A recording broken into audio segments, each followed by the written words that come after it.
Hey, what's up guys? My name is CykaHotFire, and today I'm gonna pretty much be doing a rant on how CSGO devs can improve matchmaking, because it's currently and pretty much has always been really not as good as it can be. Also, I know you guys are probably gonna have a lot to say on this, so feel free to leave a comment telling me what you think should be added or removed or just changed in matchmaking in general. But now let's just get right into it. The first thing that I think should be changed in matchmaking is the team balance. Teams should definitely be a lot more balanced, and the way it currently is, it really seems like it's kind of random, and there's sometimes when teams are just like with completely different ranks.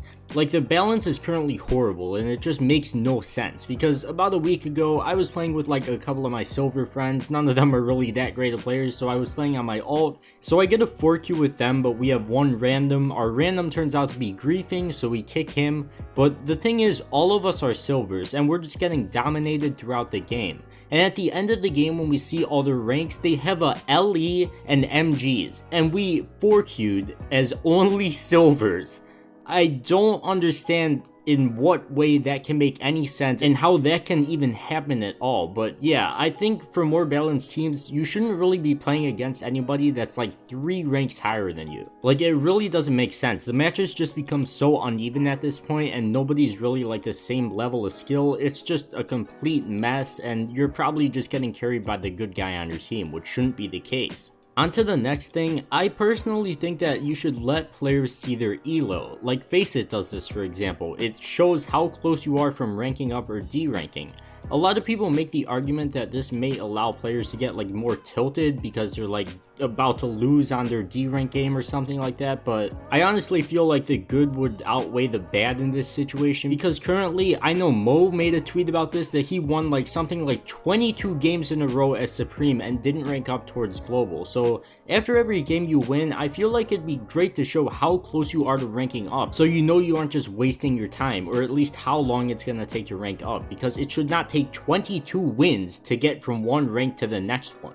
Now, this next thing kind of relates more to trust factor than it does to matchmaking, but they're kind of on the same spectrum, so whatever. I think I've made this point before too, that CSGO devs should add a karma system and completely replace trust factor. ESEA has this, and I feel like it would be a lot better to do this instead of doing trust factor, where nobody knows what really comes into consideration and people can just report you and it like lowers your trust factor.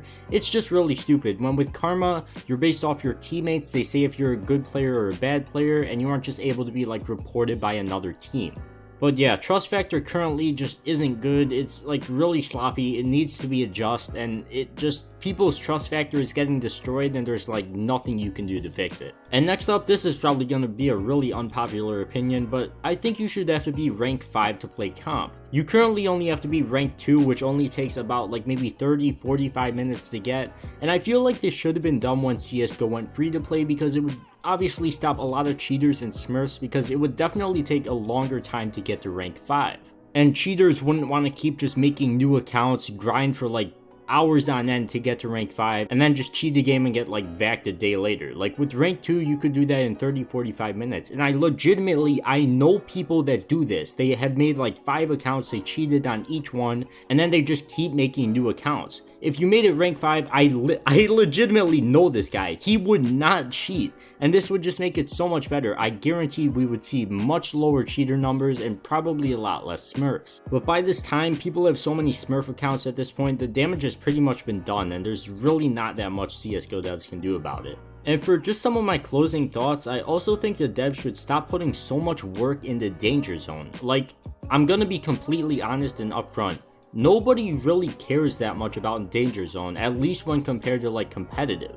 Competitive is the main mode in CSGO, everybody plays it. People play Danger Zone like once or twice and they're like, oh, I'm bored, I'm just gonna go play competitive. So I just think the devs should stop putting so much work into Danger Zone. Like, a new map, sure, it's cool for like a day, but nobody really wants that. They just want a better matchmaking system, better trust factor, and things like that. And another thing I know that you guys are going to be asking about is 128 tick servers. Now, personally, I've played on 128 tick servers, I've played on 64 tick servers, and there is a difference, or at least it feels like it. 3 Clicks Philip actually made a really good video about this, which I'll put in the description, that actually explains the differences between 128 and 64 tick. It's a really good video, I highly recommend you watch it. But the difference really isn't that big as you guys may think. On May 16th in 2018, a CSGO dev named John McDonald actually was talking about 128 tick servers with somebody on Twitter. He says that the devs see this request often. The problem is actually that most players would actually be disadvantaged playing on 128 tick because they can't keep up.